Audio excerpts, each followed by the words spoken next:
Selamat datang di channel Jendela Sains, channelnya buat kalian yang ingin memahami pelajaran matematika, fisika, dan kimia SMA. Di video ini kita akan membahas senyawa turunan alkana, part yang ke-12, yaitu tentang reaksi senyawa turunan alkana. Yang akan kita bahas adalah reaksi umum dan reaksi dari alkohol. Simak terus video ini sampai akhir. Sebelum masuk membahas satu persatu reaksi dari masing-masing golongan senyawa turunan alkana, kita bahas dulu jenis reaksi yang umum dari senyawa turunan alkana. Ada 4 jenis reaksi. Yang pertama reaksi pembakaran. Reaksi pembakaran ini kalian juga sudah pernah belajar waktu di alkana, alkena, dan alkuna ya, yaitu semua hidrokarbon kalau misalkan dibakar atau ditambah O2, gas oksigen ya, akan menghasilkan gas karbon dioksida atau CO2 dan uap air atau H2O gitu kan. Ini sama, senyawa turunan alkana, tapi di sini kecuali haloalkana ya. Kecuali haloalkana, kalau dibakar atau ditambah gas oksigen akan menghasilkan gas karbon dioksida atau CO2 dan uap air atau H2O. Karena kalau haloalkana itu kan ada atom halogennya ya, ada F, Cl, Br atau I. Jadi kalau dibakar bukan cuma menghasilkan CO2 dan H2O, pasti juga menghasilkan senyawa lain yang mengandung halogen tersebut, gitu ya. Jadi di sini contohnya C2H5OH atau ini etanol ya, plus 3O2 menghasilkan 2CO2 plus 3H2O. Oke? Nah, perlu diperhatikan di sini pembakaran berbeda dengan oksidasi. Kalau pembakaran itu langsung ditambah gas oksigen, langsung ditambah O2. Tapi kalau oksidasi itu bukan ditambah gas oksigen. Oksidasi itu ditambah dengan oksidator. Oksidator itu seperti contohnya KMnO4 atau K2Cr2O7. Dan biasanya dilakukan dalam suasana asam, diberi asam sulfat atau H2SO4. Jadi ingat ya, pembakaran berbeda dengan oksidasi. Nanti reaksi oksidasi ada sendiri di belakang. Kita ke jenis reaksi yang kedua. Reaksi substitusi, seperti asal katanya substitusi itu artinya pergantian. Jadi reaksi substitusi merupakan reaksi penggantian gugus satu dengan gugus lainnya. Contohnya, C2H5OH plus HCl menjadi C2H5Cl plus H2O. Kalau kalian teliti di sini, awalnya C2H5 berikatan sama OH, tapi di produk C2H5 berikatan sama Cl, jadi ada sesuatu yang diganti.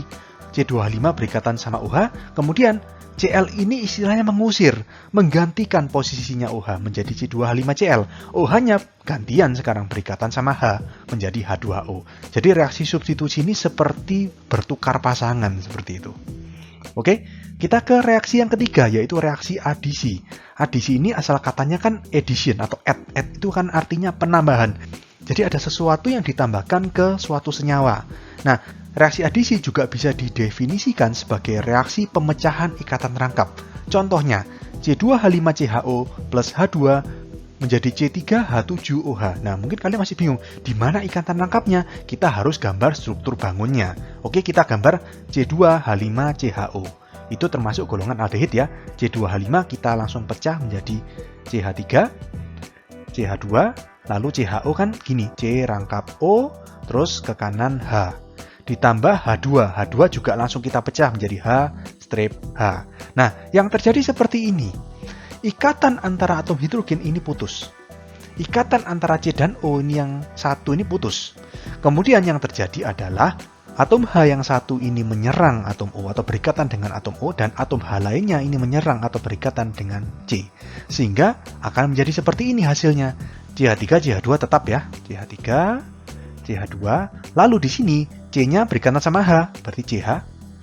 Ke atas berarti tunggal OH, karena kan sudah dipecah dari rangkap menjadi tunggal.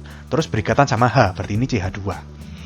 Kalau kalian lihat di sini, CH3, CH2, CH2OH itu kan C3H7OH, sama aja. Nah, di sini perhatikan, awalnya dia kan termasuk golongan aldehida. Aldehida ini memiliki ikatan rangkap, yaitu antara C dan O ini berikatan rangkap. Tapi setelah ditambah gas hidrogen, hasilnya menjadi alkohol C3H7OH. Alkohol tidak memiliki ikatan rangkap. Jadi di sini maksudnya pemecahan ikatan rangkap itu dari yang reaktannya itu ikatan rangkap menjadi produk yang tidak punya ikatan rangkap atau ikatannya tunggal semua. Itulah maksudnya reaksi adisi. Oke, kita ke reaksi yang terakhir. Jenis reaksi yang terakhir disebut reaksi eliminasi. Eliminasi itu lawan dari adisi. Kalau adisi tadi kan ditambahkan dengan sesuatu. Kalau eliminasi itu ada sesuatu yang dikeluarkan atau yang dieliminasi dari senyawa tersebut.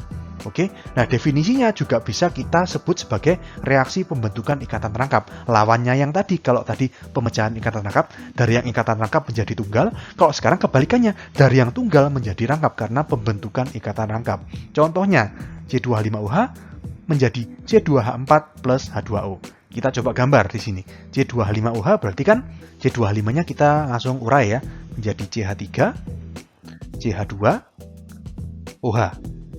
Nah, terus ini menjadi C2H4. C2H4 kita tahu etena. Etena itu kan alkena ya, ikatannya rangkap. Berarti kan CH2 rangkap CH2 plus H2O. Nah, terus bagaimana nih proses eliminasinya? Kita coba ubah. Jadi di sini OH-nya saya hapus ya. OH-nya saya hapus, saya pindahkan ke atas. Saya pindahkan ke atas berarti seperti ini.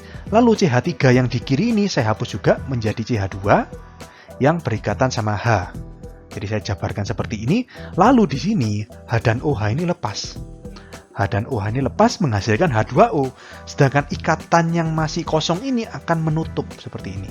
Menutup membentuk ikatan rangkap menjadi etena. Jadi dari etanol menjadi etena plus H2O. Inilah contoh dari reaksi eliminasi atau reaksi pembentukan ikatan rangkap. Berikutnya kita masuk ke reaksi-reaksi alkohol. Tapi sebelum masuk ke jenis-jenis reaksinya, saya akan membahas jenis-jenis alkohol. Karena nanti ini berkaitan sama jenis reaksinya nanti. Alkohol dapat dibedakan menjadi 3 macam. Alkohol primer, alkohol sekunder, dan alkohol tersier. Alkohol primer itu alkohol yang gugus OH-nya terikat pada atom C primer. Kalau alkohol sekunder, gugus OH-nya terikat pada atom karbon sekunder, dan alkohol tersier, gugus OH-nya terikat pada atom karbon tersier. Masih ingat apa perbedaan atom karbon primer, sekunder, dan tersier? Saya akan review ya, kalian sebenarnya sudah belajar ini di kelas 11. Atom karbon primer adalah atom karbon yang hanya mengikat satu atom karbon lainnya. Atom karbon sekunder adalah atom karbon yang mengikat dua atom karbon lainnya, sedangkan atom karbon tersier adalah atom karbon yang mengikat 3 atom karbon lainnya. Sebenarnya ada satu jenis lagi atom karbon, yaitu atom karbon kuartener, yaitu atom karbon yang mengikat 4 atom karbon lainnya. Oke? Nah, di sini contoh dari alkohol primer adalah etanol. Struktur etanol seperti ini. CH3, CH2OH. OH di sini terikat pada atom karbon yang ini. Atom karbon yang ini hanya mengikat satu atom karbon lainnya, yaitu ini. Jadi di sini etanol termasuk dalam alkohol primer. Yang kedua, alkohol sekunder. Contohnya 2-propanol. Struktur bangunnya seperti ini, 2-propanol. Propanol kan 3 ya. Terus di atom C nomor 2-nya berikatan sama OH. Nah, atom C nomor 2 yang berikatan sama OH ini berikatan dengan 2 atom karbon lainnya. Sama atom karbon nomor 1, sama atom karbon nomor 3 juga. Berarti di sini 2-propanol termasuk dalam alkohol sekunder. Dan yang ketiga, alkohol tersier ini contohnya 2-metil 2-propanol. Nah, di sini ini kan propanol ya. Di sini rantai utamanya 3 atom C. Terus di nomor 2 ada cabang metil dan juga ada gugus fungsi OH. Kalau kalian lihat di sini, atom C nomor 2 atau yang di tengah ini mengikat 3 atom karbon lainnya, sehingga disebut atom karbon tersier. Karena gugus OH terikat pada atom karbon tersier, maka 2-metil 2-propanol termasuk dalam alkohol tersier. Nah, pertanyaannya apakah ada alkohol kuartener? Jawabannya nggak mungkin, karena gini, alkohol kuartener seandainya ada ya, berarti kan gugus OH-nya terikat pada atom karbon kuartener. Nah, sekarang gini, atom karbon kuartener itu keempat tangannya sudah mengikat 4 atom karbon. Terus gugus OH bagaimana caranya mengikat atom karbon tersebut? Kalau atom karbon tersebut keempat tangannya sudah mengikat 4 atom C lainnya, kan nggak mungkin bisa. Makanya di sini cuma ada alkohol primer, alkohol sekunder, dan alkohol tersier. Oke? Selanjutnya, jenis alkohol ini menentukan bagaimana reaksi oksidasi dari alkohol. Oksidasi tadi saya sudah terangkan berbeda dengan pembakaran. Kalau oksidasi ini ditambah dengan oksidator seperti KMNO4 atau K2Cr2O7 dengan pemberi suasana asam sulfat atau H2SO4. Alkohol primer kalau dioksidasi akan menjadi aldehida, dan aldehida bisa dioksidasi lebih lanjut menjadi asam karboksilat. Yang kedua, alkohol sekunder ini bisa dioksidasi menjadi keton. Tetapi keton tidak bisa dioksidasi. Sedangkan yang ketiga, alkohol tersier ini tidak bisa dioksidasi. Jadi reaksi oksidasi alkohol ini bisa berlangsung atau tidaknya, dan juga jenis senyawa yang dihasilkan itu tergantung dari jenis alkohol yang dioksidasi. Ngerti ya? Jadi di sini penting untuk diperhatikan jenis alkoholnya primer, sekunder, atau tersier. Oke? Berikutnya akan dijelaskan bagaimana mekanisme oksidasi alkohol primer, sekunder, dan tersier. Kita mulai dari alkohol primer, tadi contohnya kan etanol ya. Etanol struktur bangunnya seperti ini, CH3, CH2OH. CH2-nya kita jabarkan menjadi CH ke atas sama H ke bawah. Nah, lalu kalau misalkan etanol ini direaksikan dengan suatu oksidator, maka atom O dari oksidator itu akan menyusup. Menyusup kemana? Menyusup ke sini. Jadi menyusup ke ikatan antara C dan H. Ya, tapi di sini C dan H-nya adalah atom C yang mengikat gugus fungsi. Jadi di sini akan menghasilkan senyawa yang seperti ini. Jadi C ini CH3 tetap, H tetap, yang atas menjadi OH karena disisipi oleh O. Yang ke kanan tetap OH. Nah, lalu seperti ini. Atom C yang mengikat dua gugus OH itu bersifat tidak stabil. Tidak stabil, dia akan melepaskan air atau H2O. Yang terjadi seperti ini. Atom H dari yang atas ini dilepas, berikatan dengan OH dari yang di sini. Nah, akibatnya dilepas apa? Akibatnya ini ikatannya nutup ke sini, yang ini nutup ke sini, sehingga membentuk ikatan rangkap. Kan tadi eliminasi artinya pembentukan ikatan rangkap ya. Jadi di sini H2O tereliminasi menjadi CH3, C-nya rangkap O, terus yang ke bawah H ini kita bengkokkan ke kanan menjadi H seperti ini. Kalau kalian lihat di sini, ini kan bentuknya aldehida ini kan. Jadi dari etanol dioksidasi menjadi etanol. Oke, nah etanol bisa dioksidasi lebih lanjut. Kita lihat. Oh, di sini akan masuk menyerang pada ikatan CH dari C yang terikat dengan gugus fungsi, sehingga menjadi seperti ini. CH3 ini C rangkap O terus OH. COOH ini apa? Ini kan asam karboksilat ya. Atau kalau misalkan CH3COOH, ini nama iupaknya adalah asam etanoat. Berarti dari sini bisa kita simpulkan alkohol primer dioksidasi menjadi aldehida. Aldehida dioksidasi lebih lanjut menjadi asam karboksilat. Oke, kita lanjut ke oksidasi alkohol sekunder. Alkohol sekunder tadi contohnya kan 2-propanol. 2-propanol di sini kan CH3CH hanya kita jabarkan menjadi seperti ini, terus ini CH3OH. Dioksidasi, O-nya masuk menyerang ikatan CH pada C yang mengikat gugus fungsi. Berarti seperti ini.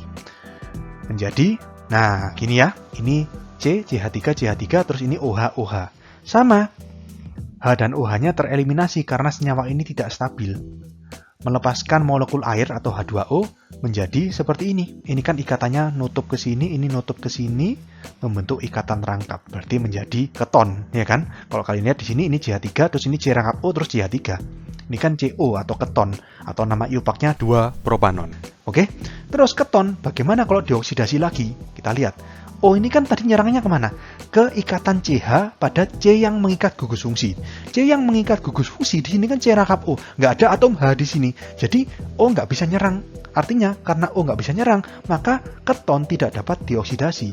Ngerti ya? Jadi O ini nyerangnya hanya pada C yang mengikat gugus fungsi. C yang tidak mengikat gugus fungsi, yang CH3 yang kiri maupun yang kanan, ini tidak dapat diserang oleh O karena tidak mengikat gugus fungsi. Sehingga dalam hal ini 2-propanon atau keton secara umum tidak dapat dioksidasi atau tidak bereaksi seperti ini.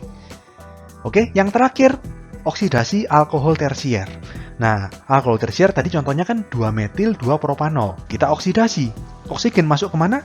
Atom oksigen akan masuk menyusup ke ikatan CH dari C yang mengikat gugus fungsi. Di sini C yang mengikat gugus fungsi ketiga tangannya ini berikatan sama atom C semuanya. Nggak ada yang berikatan sama H. Sehingga O tidak dapat menyerang atom C yang ini. Karena O tidak dapat menyerang atom C yang berikatan dengan gugus fungsi, maka alkohol tersier juga tidak dapat dioksidasi, jadi tidak bereaksi. Oke, paham ya? Reaksi alkohol berikutnya adalah substitusi oleh logam aktif, yaitu natrium dan kalium, Na dan K. Logam aktif akan mensubstitusi atom H pada gugus OH membentuk alkoksida. Reaksinya seperti ini, 2ROH plus L menjadi 2ROL plus H2, di mana L ini adalah Na atau K. Perhatikan di sini reaksinya kan awalnya ROH. Terus L di sini kalau kalian lihat menggantikan posisinya H, mensubstitusi H atau mengusir H dari ROH menjadi ROL. Atom H yang terusir tadi akan membentuk gas hidrogen atau H2. Nah, di sini namanya adalah alkoksida. Jadi alkoksida ini tergantung alkilnya apa. Misalkan ROH-nya ini etanol ya. Etanol kan C2H5OH. R-nya C2H5, berarti kan etil. Kalau misalkan etanol tuh kita reaksikan sama natrium, L-nya ini natrium, maka akan menjadi C2H5ONa. Berarti namanya adalah natrium etoksida. Gitu ya. Kalau misalkan ROH-nya ini metanol, CH3OH. Terus L-nya ini K atau kalium. Berarti kan ROL-nya adalah CH3OK atau kalium metoksida. Paham ya? Substitusi berikutnya adalah substitusi gugus OH dengan halogen. Ada 3 macam. Yang pertama reaksi dengan asam halida atau HX. X ini bisa FCl-BRI ya, kita tahu ya. ROH plus HX menjadi RX plus H2O. Kalau kalian lihat di sini, reaksinya adalah substitusi. Awalnya alkil R ini berikatan sama OH. Terus OH ini diusir, digantikan atau disubstitusi oleh X menjadi RX. OH yang diusir ini tadi berikatan dengan H menjadi H2O. Selanjutnya, reaksi dengan fosfor trihalida atau PX3. Reaksinya adalah 3ROH plus PX3 menjadi 3RX plus H3PO3. Dan yang terakhir, reaksi dengan fosfor pentahalida atau PX5, ROH plus PX5 menjadi RX plus HX plus POX3. Jadi, PX5 ini yang menyerang ke ROH itu ada 2 atom X.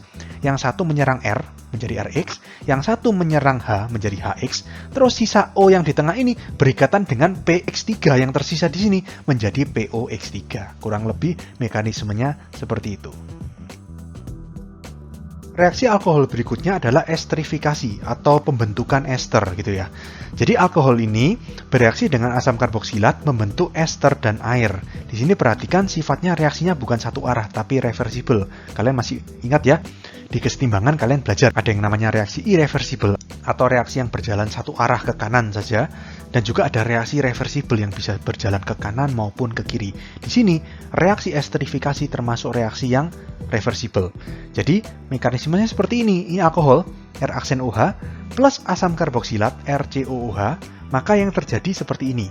Ikatan antara CO dan OH pada asam karboksilat ini putus. Nah, seperti ini ya. Lalu ikatan antara O dan H pada alkohol ini juga putus. Sehingga di sini atom H akan lepas, yang di sini gugus OH akan lepas. H dan OH bersatu menjadi H2O. Sedangkan sisanya RCO sama OR aksen akan menyatu membentuk ester seperti ini. Jadi R aksen OH atau alkohol plus RCOOH atau asam karboksilat bereaksi membentuk ester atau RCOOR aksen plus air atau H2O. Nah, karena reversible maka ada 2 macam, reaksi maju dan reaksi balik.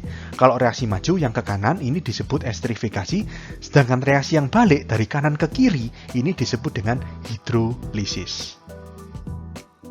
Berikutnya adalah reaksi dehidrasi. Yang namanya dehidrasi itu kan melepaskan air atau mengeliminasi air.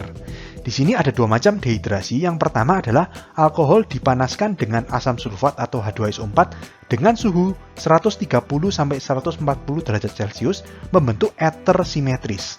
Contohnya, etanol dipanaskan dengan H2SO4 suhu 130 atau 140 derajat. Maka reaksinya seperti ini. 2 molekul etanol akan mengalami dehidrasi. Jadi di sini ikatan antara O dan H pada etanol yang kiri lepas. Terus di sini berikatan sama OH dari etanol yang lainnya. Nah, H dan OH menjadi H2O melepaskan air. Akibatnya, ini kan CH3, CH2, O ini kan tangannya kosong. Langsung berikatan sama CH2, CH3. Berarti jadinya ether. CH3, CH2, O, CH2, CH3. Atau kita singkat menjadi C2H5, O, C2H5. Nah, di sini karena dehidrasinya terjadi dari alkohol yang jumlah atom C-nya yang sama, maka ether yang terbentuk pasti jumlah atom C yang kiri sama yang kanan, atau R dan R aksennya pasti sama, atau yang kita sebut dengan ether simetris. Oke? Tapi, kalau misalkan alkohol yang dipanaskan dengan asam sulfat ini suhunya lebih tinggi lagi, 170 sampai 180 derajat, maka akan membentuk alkena. Karena dehidrasinya terjadi pada molekul alkohol itu sendiri. Yang terdehidrasi itu yang ini, H dan OH yang di sini. Karena H2O ini lepas keluar, maka ikatan C ini akan menutup seperti ini, membentuk ikatan rangkap menjadi etena. Jadi dari etanol menjadi etena. Oke? Paham ya? Jadi hati-hati sama reaksi dehidrasi alkohol. Harus dilihat suhunya. Karena suhu yang dipakai itu menentukan senyawa apa yang terbentuk. Oke, sekian untuk video kali ini. Untuk melihat playlist lengkap dari bab ini, bisa kalian klik thumbnail yang ada di sebelah kanan atas ini. Jika ada pertanyaan, saran, maupun kritik bisa kalian tulis di kolom komentar. Semoga bermanfaat dan sampai jumpa di video selanjutnya.